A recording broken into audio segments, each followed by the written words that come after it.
have awkward sips of coffee and talk about comic books? As awkward as that may sound, let's roll that intro.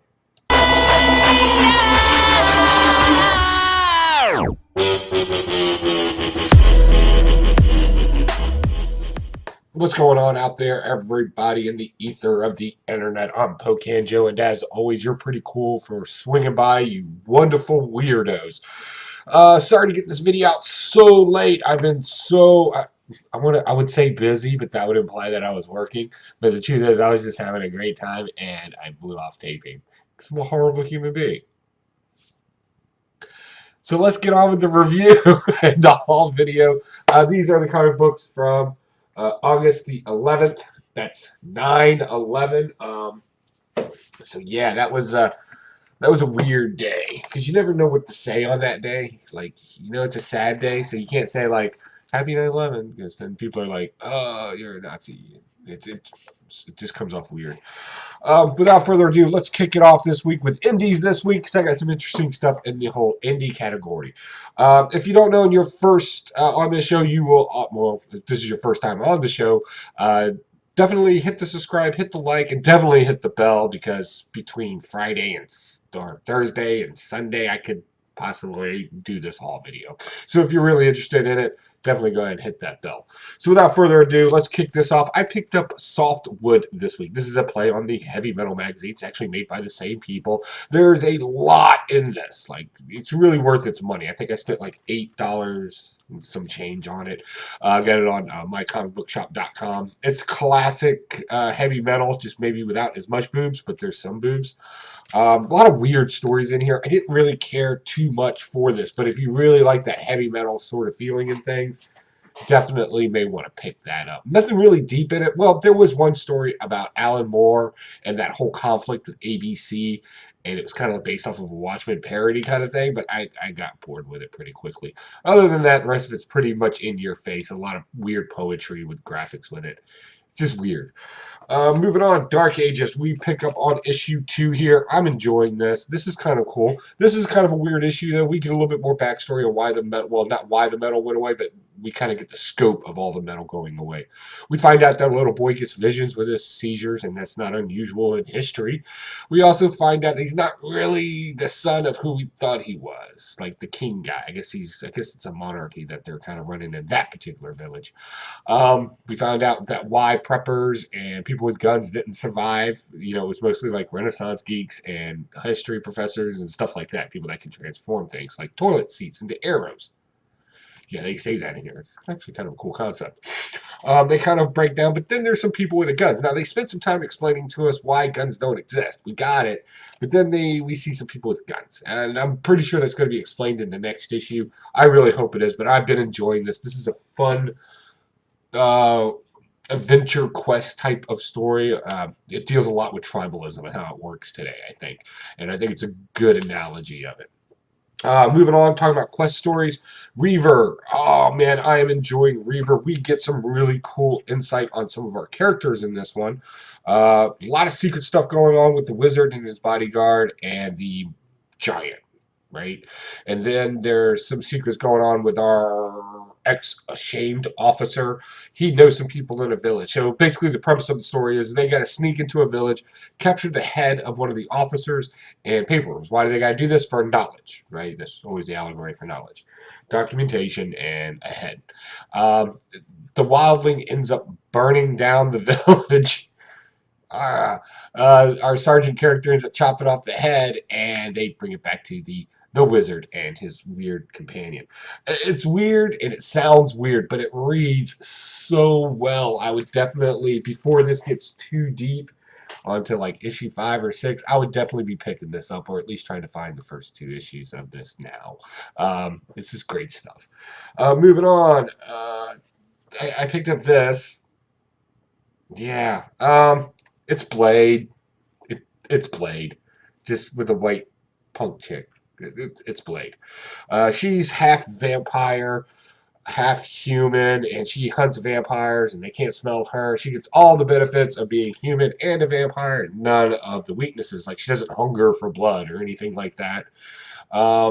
super fast, super strong. She works as a dancer to pay the bills, but she's really an inspiring actress, and that's where the conflict comes in because she just can't land a gig of her that she really wanted. Blah blah blah blah blah. Yeah, that's oh my god, so bad. Like, it's just like oh my god. Oh look, she's ultra smart. She just needs a chance. Oh, so awesome. Okay, that's enough of that garbage. All right, moving on to Black Hammer and Justice League. The more and more of this I read, the more and more intrigued I am being with it, or I am with it. I am with it. We go through here. We actually get this great little interrogation scene. I'm really liking this Red Martian character. I think he's funny. He's constantly making fun of um, Manhunter because he's like, "Oh, what a stereotypical archetype that you're playing there. Um, Little green men from Mars, yada yada yada." And then of course you can transform into anything, and he kind of does and plays around with it. We got our Dark Raven type character. We got our little girl who's actually an old woman trapped in a young girl's body. Um, we bring this robot back named, I'm assuming it's Talkie Walkie. Again, I don't know much about the Black Hammer universe. We get this great kind of take on the in between of dimensional travel. It sounds weird, right? But there's kind of like this in between place, right? And Colonel Weird and Green Lantern are traveling through it. And from here, you can see time. And apparently, Colonel Weird really kind of understands this environment. So Green Lantern's like, well, I'm going to go save the Flash because he's going to die. And it's like, oh, no, no, no, you can't do that because then bad things happen. And it ends up teleporting them into like this new place that Colonel Weird has never, ever, ever seen before. Um, I thought that was kind of a cool take on that. Like you've heard similar things like that before. It's time for that awkward sip of coffee.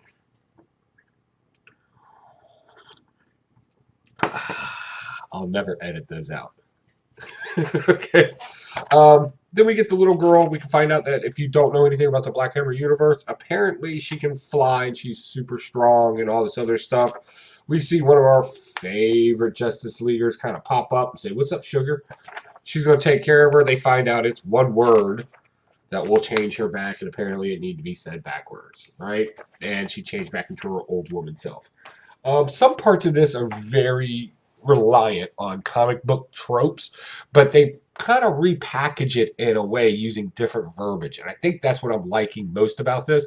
It's very common things that are being written in sort of like this space in between dimensions and how time travel works in it. Yeah, it's a time travel story, but the way they took the time to package it and really bring it out to you makes it sound like something fresh and new. And I'll be honest with you, I kind of enjoyed that. So yeah, I'll definitely be picking up some more of that. It's very interesting. We'll go ahead and move right into Marvel next. A lot of interesting stuff going on here. Uh, yeah, Punisher, Kill Crew.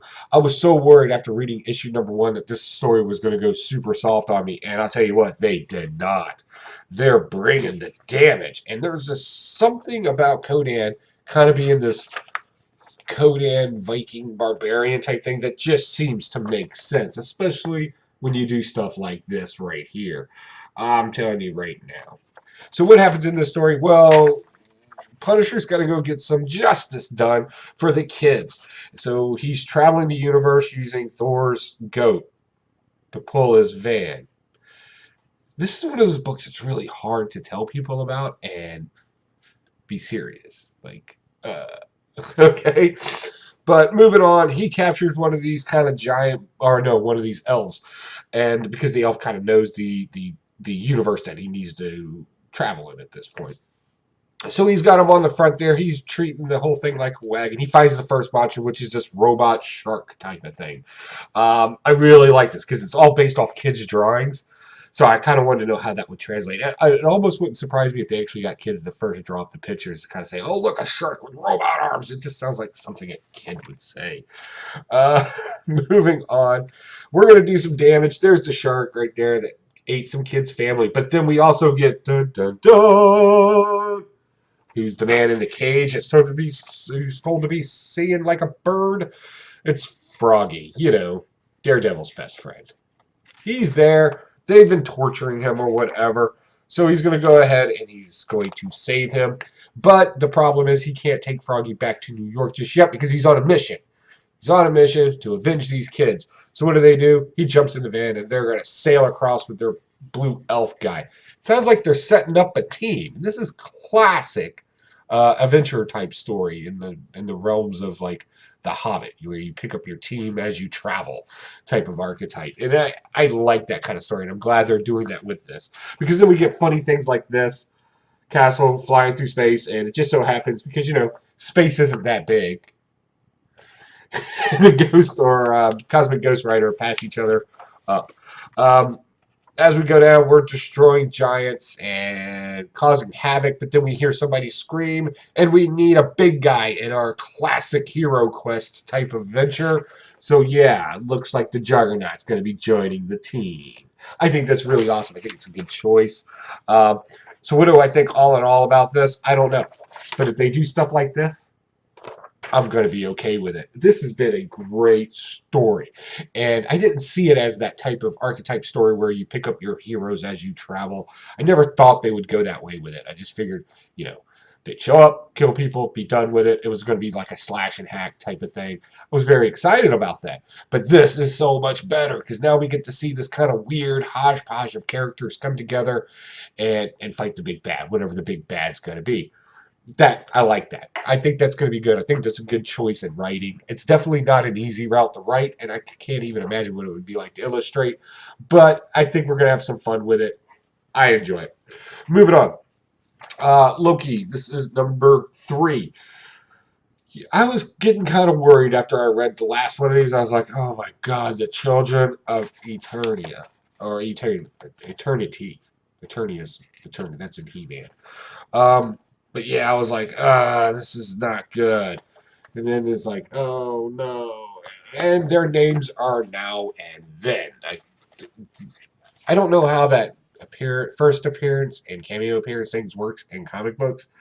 Okay, but I know the first time I saw him was in the last issue. So, but people are saying this is their first full appearance. I don't know any of that. That's a mess. So they're in the House of Ideas where all the books of everybody's written. Frosty obviously does not understand people. He's running the kingdom for Loki while he's gone. Moving on, the kids of Eternia comes to find out that they're kind of sort of manipulators and tricksters, much like Loki. They challenge him to a game of chess, and of course, Loki finds some way to win just to be sent back to Earth. So, what's the point of this whole thing? The whole point of this is to get him to rewrite his book longer and to be the hero in it, but at the cost of being what? And Nightmare, of course, is in the story to kind of jack things up. So I'm not sure where that's going to go. That should be pretty interesting. I'm looking forward to that. I think it's going to make a good read. The next story we got this week was Silver Surfer Black. I like this story. I'm not digging this art. The art is just, it's starting to get a little too much on the sensory levels there. I like the way they did it. I understand. Just because I don't like something, I can't appreciate how it's done. I mean, stuff like this is really cool. I really liked it. But then when everything has to be this over stylized, over colorized, and it's over the top, I'm not really sure. Especially when you're basically telling a story uh, that doesn't need to be, if that makes any sense. So we find out that the thing inside of Ego was an incubator for Galactus. We travel back in time. We see Galactus for the first time before he's actually Galactus, what he really looks like. I don't know if this has been done in comic books before or even if that story's been told. The assumption is. If it is, I don't remember it. But there's Galactus, what he looks like before he became like the World Eater, and he starts feeling himself at this point, feeling the hunger, right? Because that's the whole reason why you eat worlds is to prevent that hunger. It's okay, and we get some Watcher action in here too, explaining that you just can't kill Galactus, right? Because you'll change things, right? Time travel, who knows? I don't know. really, I think this whole thing's being played off of the usual trope that you hear with, if you could do time travel, wouldn't you go back and kill Hitler? And I think the Watcher's kind of argument against that is right, but if you kill Hitler, the guy who takes his place may be the guy that defeats the U.S. and England. Did you think about that one? Right? We just want to kill Hitler. What if your actions cause something worse? And I think that's what the Watchers are trying to tell Silver Surfer in this. And I think he ultimately gets that point. You know, just because you stop one person doesn't stop an entire action. It can actually be much different. It's a common trope that's used in time travel. If it's actually true or not, we'll have to time travel to find out. All we can do is hypothesize on it. But I did like the concept of that. I thought it was really cool.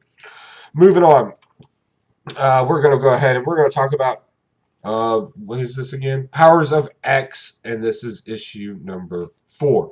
I didn't like this one as much as I like the other ones. I'll be honest. This was kind of, we got this convoluted story about Sinister X, and he's always been kind of messing with mutant genes and stuff. So there's like tons of him. There's this funny little quibble, if you will, on a cape, right? Magneto's wearing a cape. One guard, they're all Dr. Sinister, says, "Oh wow, a cape that's kind of tacky, yada yada yada." The guy sitting on the throne is like, "Oh my god, why don't I have a cape?" Da da da da da. And then finally, the one that kills the guy on the throne says, "Oh, a cape." And he's kind of wearing a cape at the same time. So that was kind of weird. It was fun. It was fun. It wasn't weird. We get tons of dialogue or tons of narration about the trying to catch you up to speed because Hickman's just all over the place, but in a good way. We get Cypher. He's on Krakoa when they first find out about Krakoa. And he's trying to fix how to make that organic technology you saw in the first few issues and how to communicate better with this planet. We get a great story from the island, not planet, island. We get a great story. It was basically Apocalypse and what happened between Krakoa and the other islands, how they're actually one and everything else. Moving on, and then it just kind of runs on. We find out that Cypher's got to stay there. And then we move to the future. I don't get this future story. We get the thing with the phalanx in here, and humans not being able to upload because they're human, I guess. That's a human. I don't know. I don't know. So he puts his consciousness inside some ball. The phalanx accepts it, and we make a bigger ball. Da, da, da. Yeah. Not really sure where they were going on this one, but I get it. In comic book writing, this always seems to happen when they're on a longer story. There's always that kind of one book that spends most of its time just trying to explain other things in the comic book. I think that's what we got on this one. I didn't see anything very deep into it, other than Dr. Sinister coming involved. I love Dr. Sinister. I think he's a great, great villain. But how is he going to be using this? I don't believe he's going to be a villain. Awkward sip of coffee. All right, next we got, what do we got next? Gardens of the Galaxy. This is the Prodigal Son story. I like this Prodigal Son character. Oh my god, and in this story, it was even better. We get, this is basically a whole thing about no good deeds go unpunished. Kind of, sort of, right? In a more twisted way. So, our man Prodigal goes back to his planet, finds out his father is dead. Luke, who is Prodigal's son, knows Peter Quill from the Gardens, right? Or Guardians of the Galaxy. And they kind of hang out, and it's like, oh, who killed him? Was it poison? Yada, yada, yada. And then he's like, come on, gang, a mystery's afoot, And Groot's like, ooh, Scooby-Dooby-Doo, I guess. I don't know. It came off cheesy like that to me. What we find out is Prodigal finds out his father's dead, and he ain't having it. Like, he is mad. And he's going to go beat the hell out of his brother because he's convinced his brother killed him. Spoiler alert, he did. Okay. So the Avengers Assemble, they don't really know who this Prodigal guy is. They're trying to shut him down. We find out real quick that Prodigal's an elemental. And we kind of already knew this, but we just didn't know the scale. Like, he can handle all things. And he burns Groot, as you saw there. Moondragon's got to do magical stuff. Cosmic magical stuff. Beta Ray Bill ain't hearing it. The entire team's having trouble taking this guy down. Finally, at the end, Luke gets scared into confessing that he killed his father. But here comes the weird part, and this is so beautifully done. Like, nobody cares. The entire planet, nobody cares. Like, Luke's like, really? And they were all like, no, he was going insane. He wanted to just take over random amounts of planets. Awkward sip of coffee. And it was just absolutely horrible. So, yeah, that's okay on this planet. And Prodigal's not very happy about this. So he's like, fine. You want him to be in charge? You want him to rule? Not a problem. I mean, they're even screaming, free Luke. Like, it's ridiculous. So he's like, fine. Okay, I'm going to destroy the planet. Y'all may want to leave. You can be the king all you want, but not on this planet. I like that absolute decisiveness of it. And he even to the point where he's like, and good day. And good day to you, sir. When he's decided that he is going to do it. So he's giving everybody time to leave the planet, and he flies into it to destroy it. I think that's a good example of the actual power that we're dealing with when we're dealing with Prodigal. And, of course, he's going to fly through space calling everybody bastards. Now my question is, does this turn him into a bad guy? I think this is very interesting. He destroys everybody's home. He does it for some self-righteous reason, but he doesn't come off as this bad guy. It almost seemed justified to destroy the entire planet. But then again, did everybody on the planet think it was okay to kill the father? We don't know that. We get one small village on the planet.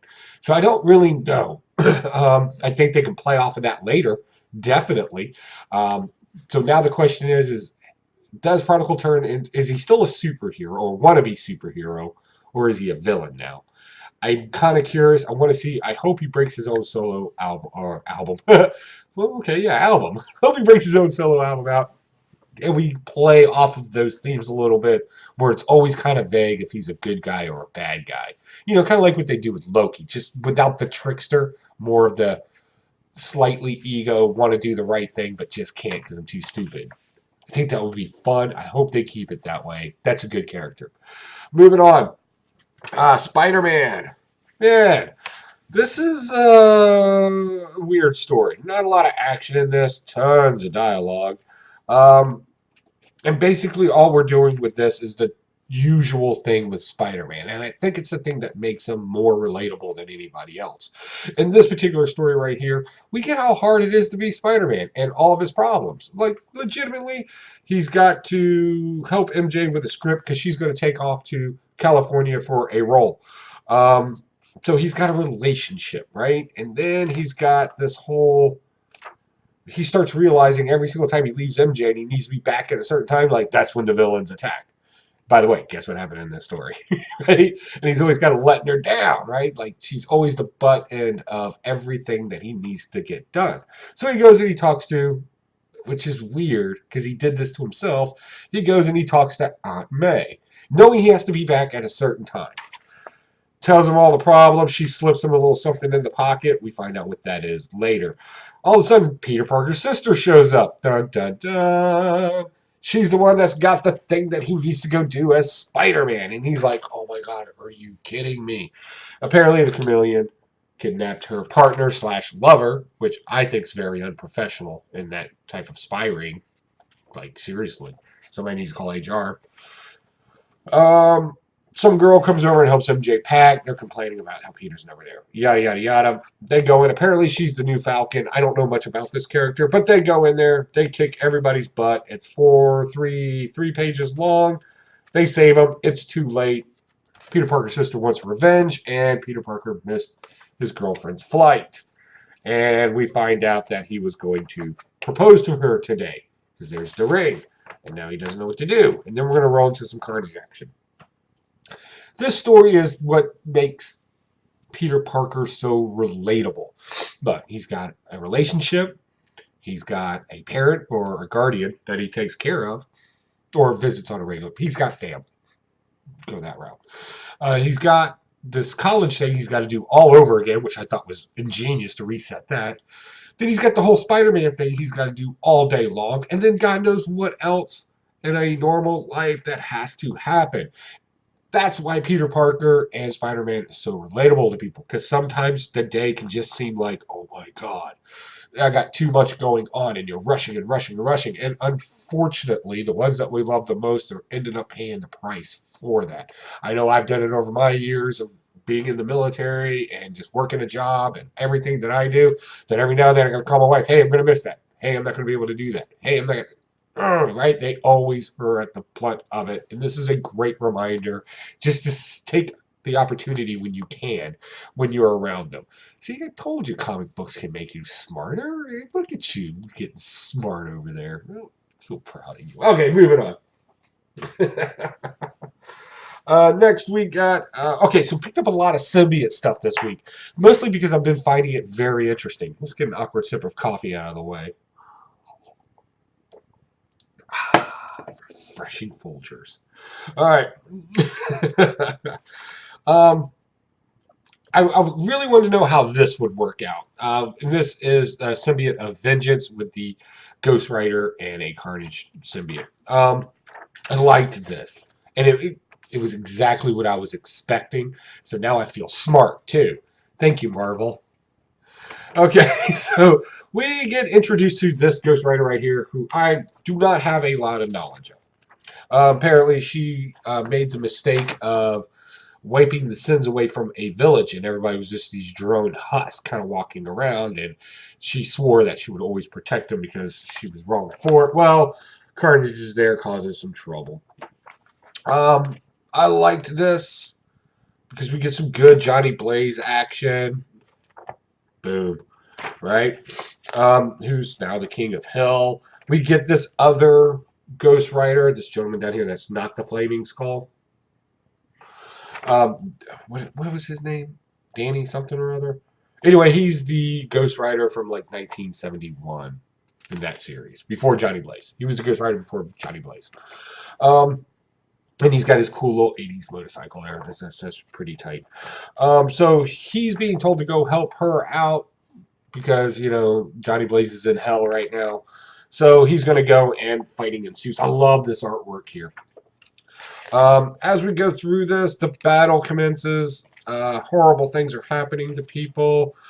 We get some body. The young lady gets sent to hell, and Carnage gets the powers of her. And they kind of have a conversation about that, what that looks like. So Johnny Blaze is like, look, I can't send you back because things are kind of crazy here right now.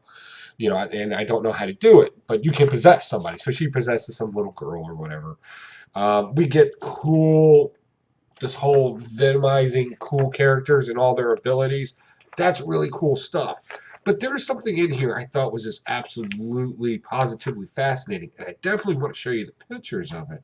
I did like how the village come together on this one to kind of throw bottles of fire, Molotov cocktails at the characters. That was really intense. What I really want to talk about, though, is this particular scene right here. If you don't know what's going on, Ghost Rider's doing his vengeance stare into Carnage, and find out nothing's happening. I think that first off, that should have been a bigger picture. That should have been a huge panel right there, because literally he starts laughing. And I think it really tells us the mindset of just how evil, using a relative term, how evil Carnage really is, that he has zero remorse. He can't even be reminded of his most horrible things. He feels no shame or horror about it. And I think that truly makes him a scary villain. A lot more than anything he could say or do, but just the concept that he's incapable of feeling bad or remorseful. I thought that was a huge, huge deal. I really enjoyed that, and I wish they kind of made that like a splash page, but they didn't. Let's see here. Our hero goes back to hell, and then we get this beautiful kind of splash page of all the different various um, Ghost Riders over time going in hell. And they've really been playing up that with all the different types of Ghost Riders in hell and a lot of issues now. So I'm kind of hoping that something happens with that here in the near future. Who knows? We may end up getting a giant size of all them breaking out of hell. That would be awesome. I would definitely read that. right? And just all the greatness that is there. There's even a dinosaur with a flaming skull. That's awesome. So yeah, good stuff going on there.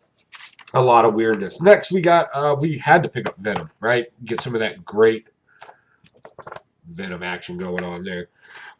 This is, oh man, they are playing with our emotions in this one. Right? Sleeper comes back. He kind of reveals that, yeah, he's got this dead alien inside of him. Yeah, I'm doing that. Kind of grosses out the kids. We get an almost touch. And let's see, not Dr. Richards is not having it. Boom. He's trying to capture all the symbiotes into one spot. And he does. And now he wants these kids to step inside the machine. Awkward sip of coffee. Okay. Dylan kind of thinks about it, comes up with a plan, and he's like, screw him. We'll just go shoot him. He's like, if you don't have a plan, best to go in without a plan. Do something stupid. Which is just absolutely funny. Come to find out, he's actually trying to free the symbiote so he can give him and his friend, Normie, a chance to get away. And then the most amazing thing happens. All four of the sleeper symbiotes jump into not Reed Richards and create this horrifying thing. And of course captures Norman. Now we see right there in that panel right there, we see something's about to happen, and finally, everybody's speculation and suspicion starts jumping into it. And right before it could happen, something hits Reed Richards, and that's when our heroes come in. Right, a good selection of heroes, no doubt, but that's when they kind of pop into the party. So we know that there's something about Dylan. What it is, I don't know. Now, is this a key issue? Well, that depends. Back to the debate on cameos versus first appearances, whatever. Personally, I don't see a problem with this being the first appearance of the character. Here's why. Because I looked up the words cameo, right? And cameo is when you take something out of its natural context and put it into a context. So I don't know. I don't know. It's been a big debate lately. I don't know. Is this going to be a key issue? I think this is the first time that we actually see that there is something uniquely different about him. Definitely. So, yeah, I could see that. Especially if the character goes anywhere. Definitely. Moving on. We got Carnage versus Deadpool. If you don't know, Carnage gets the bright idea. I would definitely read this before you read the last one, right? Because Deadpool's still the only person that's had 4 symbiotes in him until that issue there, right? So they're going to go chase down Deadpool. Deadpool gets Will-O-Wisp, Contortium, and Freak. He carnageizes them. Carnageizes them. I think we need to cue that word. To go after Deadpool. I like Deadpool's secret hideout and comic book store. I love that concept. He's surrounded by all the stuff. More importantly, he's surrounded by his favorite thing, his weaponry. They're going to come, and our villains are going to come and try to get Deadpool. And he finds out, and of course he sets up traps, and he straight up just murks everybody in this thing by outsmarting them, outplaying them. I thought the art was good in this. I don't know why I'm liking this art so much. The bad guys are scary. We get a little science lesson about density in here. That's something you're interested in with Will-O-Wisp and everything that he does. And what density looks like and how to get rid of it. And I liked the scene with, what can I use to kill you with? That was awesome. He ends up finally ending him with a squirt gun, I believe, which was just silly and fun and great all at the same time. And then Carnage finally catches up to him and to kill him. Now, my question is, and I think this is more relevant with Carnage than anybody else, and comment down below your thoughts on this one. How many times has Deadpool lost his spine and still regenerated? Would the Codex still be in his spine? I mean, the man's been burnt to ashes, thrown away when he was infected. Something had happened to him. So is the Codex even still there? I don't know. It's interesting. Moving on. Moon Knight, number 1. Yeah, this is an annual, too. I guess we're just randomly throwing out annuals at this point, I guess. Anyway, we kind of get a refresher on what Moon Knight is and what is affecting him in this. And we go all the way to the past. And then we kind of find out that Kang the Conqueror kind of wants to play with time. He literally says in the book it's his plaything. I liked that. That was kind of fun. And he likes to make alternative futures and cause all kinds of trouble. And well, Moon Knight always knows that something's just not right with these things he does. He finds out that he can travel in the past. Now, one thing I'm very happy with this book right up off the bat is they didn't take a whole lot of time explaining how he's traveling through time. Because the truth is, it doesn't really matter, right? Like, you could use any one of theories that are out there, and it would work. Instead of doing all that, they just made it a mystical thing, and he's got technology that allows him. That was great. And this one, we get, so they're traveling time trying to find these different artifacts that allow you to control time and control destiny, I guess is the best way to put it. Destiny time. Really, is there a difference at the end? So we start off in the Wild Wild West, and we get our first Moon Knight, and he's a cowboy. And I loved that. That was awesome. But then they just didn't stop there. We're going to travel all through time. We go to World War II. We got a Moon Knight there. We go, and that was an epic scene. Great battle there. And then we kind of go through this kind of montage where we're going all through history and seeing the different. I like the gangster one too. The gangster one's awesome. And all these different Moon Knights and how he kind of always existed. Or at least the apparition of him always existed. Because he's attached to a god or whatever. And then we go all the way back to the very first. The first, right? And I just thought that was awesome. And we get this great kind of evolution of sacrifice. And what does that look like? I mean, he immediately puts all the pieces together and realizes he can do whatever he wants with time. But realizes that he's not that faithful to begin with. The first one was. So, yeah, this kind of great, just giving it to her. And letting her kind of control them and be part of them and even get stuck in limbo because that's her sacrifice. I thought it was interesting. Definitely an interesting take on, people that follow a particular faith or religion are generally asked to sacrifice something. Time, energy, effort, maybe a little coin in the collection plate. Those are sacrifices that people do. Granted, it's not on the scale of a comic book, but if there's going to be faith and belief, shouldn't there be some sort of sacrifice on our end? Right? Like, if you read the Bible, right, you know why Jesus was put up on the cross. You know why Buddha lost off his weight. You learn why Muhammad traveled the desert. Like, every prolific character in a religious story has some sort of sacrifice that they've done.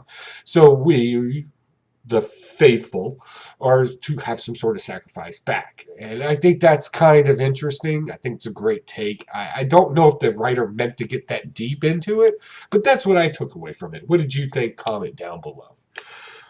All right, we're getting down to it. We're moving over to the DC stuff. Event Leviathan, and thank you for hanging out this long. I know this is a long video. Event Leviathan. Man, this is good stuff right here. I enjoyed this particular story. It's a spy story. This is not a superhero's tale by any means. We did find out some revelations in this. All that technology that everybody says just looks familiar. I know this technology. We've heard that all the way since issue 1, and we're on issue 4. We've been hearing it every episode. Well, that's because it's a hodgepodge of all the spy agencies' technology. Right? Because they're all working for Leviathan now, we find out. So he wasn't just killing them. He was taking, like, massive members and moving them in to his own organization of Leviathan. We find out that Superman's not as fast as he thinks he is. He did not beat this particular beam or whatever. And he was absolutely convinced he could. It made him feel bad. I'm not a big fan of the art in this. It's this realism type art. I'm not a big fan of it. We get a lot of conversation in this. If you're not a big dialogue reader or heavy dialogue reader, this is not going to be the book for you because it's just on and on and on. Most of the time it's drivel, and it goes on and on and on. It's literally the next page. But if you like the good spy thriller, you've got to have that. We find out that somebody's spying on our team. The biggest revelation in this, we find out that Lois Lane can steal Bruce Wayne's car and drive off, right? And we find out that there's a second team of detectives that has stayed kind of undercover. Now, most of these people, I kind of sort of can guess who they are. We got the female version of the question. I want to say that's dead. No, I think it's Wade Wilson. We got some guy with an E on him that looks very familiar. I think it's Elastic Man. Maybe a John Constantine, and then it looks like the fat cop from Batman. Remember that guy? Maybe. I don't know. I don't know. It's kind of interesting. I want to see where they go. What's the purpose of this other team? Why does there need to be another team? Are we just kind of muddying the waters at that point? I don't know. We're going to find out in issue 5. Awkward sip of coffee.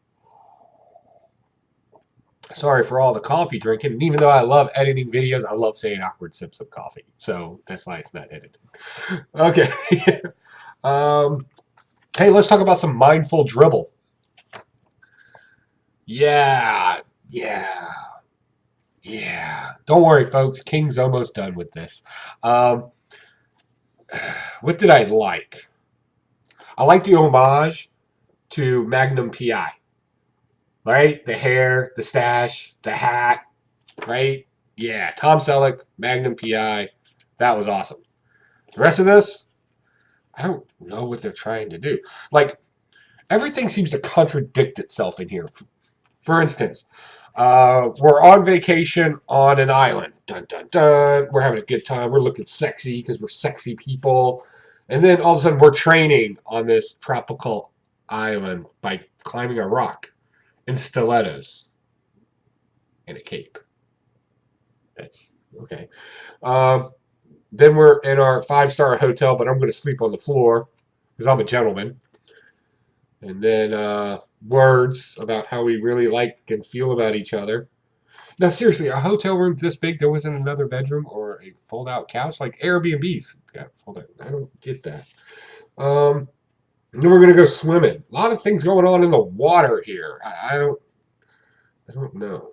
Seagulls that don't poop on people. Then we're back at our 5-star resort looking like Magnum PI. Right? That's and then I'm gonna throw boomerangs at you, only not as hard as I should, and because girl power, you throw them at me as hard as you want. And then we're training on the beach and then we end in a kiss. That's it. Like I wish you okay, let's go out on a limb here and see. I think what King is trying to go for, if I may be so presumptuous, is I think he's trying to explain love at a philosophical level. Well, not level, but bringing a point of love at a philosophical level. There's this great theory that's out there, or it's not really a theory, but it's been quoted many times. That love is nothing more than stage theater, comedy, and tragedy, and just something of that effect. I don't want to get too deep into it, but what we're ultimately getting here is the points in here. You can tell some of the points were kind of supposed to be like levity, and it just doesn't come off that way. And then like the serious parts in here are just kind of undercut because if one doesn't work, the other doesn't work. Kind of like the concept of love, right? If two perfectly matched people come together, they're miserable, right? You need comedy and tragedy inside of a relationship. And I think he's trying to explain that in here. I really want to say that we'd love to give King a lot of credit for being like super smart because he's like a CIA guy or whatever. I don't know why that automatically translates into being super genius, but whatever. I think we want to give him that credit and we want to give it to him. We're just not seeing it. The reason why we're not seeing it is because when you're explaining something like love at a philosophy level, it does not translate well in a comic book as well as it does in stage because you need the micro expressions, you need the hand gestures, you need the passion, and you just can't show that in a comic book. And I think that's where this is coming up short, and it's just a boring read. That's my thought. What do you think? Comment down below. Let me know. Am I out on a limb on this one? Am I completely crazy? Is this a good book and I'm just not reading it? Definitely let me know. Moving on, we got, this was pretty good. Gotham City Monsters, #1. I'm a sucker for monsters, right? Most of my Golden Age collection is covers of monsters, like monsters and weird sci-fi type stuff. So I'm a sucker for that kind of stuff. And this, we get Frankenstein's back. He's in Monster City, which is in Gotham. Yeah, that's what happened. Yeah. Awkward sip of coffee. All right. And Frankenstein's running around, and if you don't know Frankenstein hates monsters. Go figure. Croc just got paroled. Killer Croc just got promoted or paroled out of prison. He's basically in a halfway house trying to find some legit work. He's got a cool friend. Down the road at a bar, Frankenstein's choking a minotaur because apparently he has something impure in him. Um, and he's just not hearing it. And apparently you can just burn a body in Monster City and nobody's going to be coming. I liked that. It was actually kind of fun. And then we kind of get an introduction to all of our other characters, really just to update the reader on who they are. We got this Killer Werewolf type character who she's mutated and changed, and she has a nephew. Why they go with the nephew route in this, I don't know. But she has a nephew that she's really close to. I don't know why these couldn't make it her own kid. Then we kind of have this clay figure type cheek who can transform herself like Clayface did. Apparently she likes this angel form, which is really cool. Then we get some more. We find out that this particular sorcerer wizard guy wants to come back. It's not his first time in comic books. I looked it up and I did not bring my notes with me, but this particular character was like lived on Mars or something like that. He was a magician and it's just really weird. He's one of those all-powerful creatures.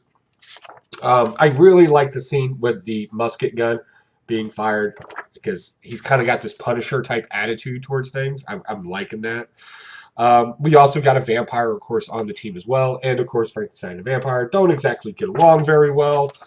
As a matter of fact, chops him in half so he can't help him stop the problem because Frankenstein wants to do it on his own. Weird, but I'll go with you.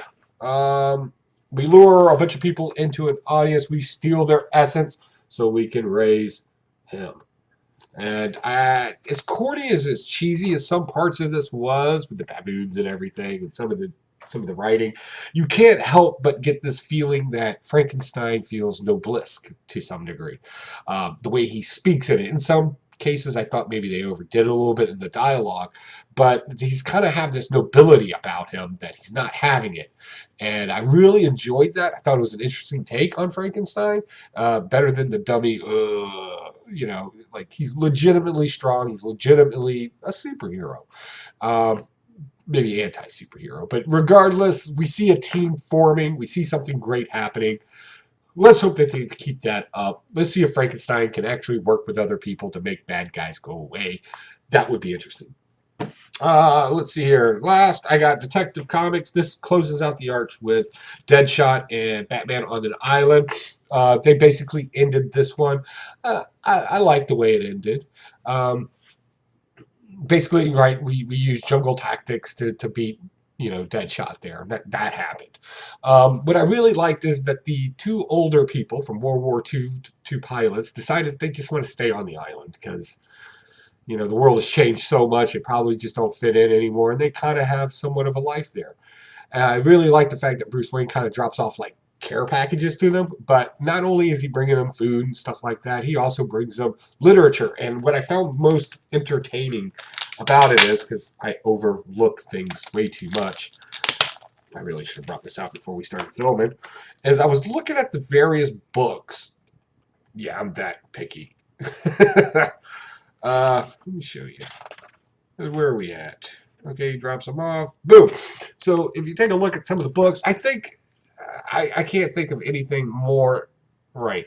You got The Bridge, you got Catch-22, Sun and Steel, The British Invader, you got 1984. I believe that's Strange Rivals. You can only see Rivals in it, and various books like that. These are all very interesting books, right? Catch-22 more probably than the others. One, there's a military aspect to all these books. And a couple of World War II pilots could probably appreciate and relate to that. But also the books are at different points in history at different battles because they don't just deal with the war themselves. They deal with the aftermath of it as well and how the world was created afterwards. That's the unique thing about all those stories in there. That was just awesome. Like, I don't Again, this is one of those things. I don't know if anybody else caught that. So if you did, definitely comment down below. Or maybe you have a different opinion about those books. Comment down below. I just thought that was just really unique. For the last three things that I picked up this week, I haven't had a chance to read them yet. They just came out at Walmart, and I saw them myself. We got Villains #1. We got Ghost #1. Looks like the Halloween stuff is coming out earlier and earlier every year. And I was able to get a Batman #1 as well. I like some of these stories. I think they have some pretty good storytelling in it. I'll probably read them tonight. And honestly, the artwork's not that bad in them. I wouldn't be surprised if this is where we start taking comic books now, to be honest. It's weird. And you get like 80 pages, and it feels like it's actually worth $5 worth of reading. It's awesome. All right, so what do we got going on? Don't forget tonight on YouTube, Blast It or Stash It, 10 p.m. Eastern Standard Time. We got a live chat going on. We're going to talk about these books and possibly some more, and we're going to give our points and perceptions on them. So definitely want to swing by, engage us, talk to us, ask us what we thought about a book, tell us what you thought about a book. We want to conversate back and forth. Also, we got Baltimore Comic Con coming up. I'm excited. I'm almost packed already. Like, seriously. Almost packed. We're going to be hanging out in Baltimore Comic Con. If you're going, definitely let us know. Let myself or the Comic Corps, Spectacular Spider Grandpa, let us know, because we're going to have some meetup information that we want to get out to everybody out there so we can have some libations and tell each other horrible stories and disagree on comic books. Good times. Other than that, folks, I don't have anything else going on. If nobody's complimenting you today, screw them. You don't need a compliment every single day. You're fine. You're doing great. Other than that, I'm out, folks. Y'all take it easy. Bye.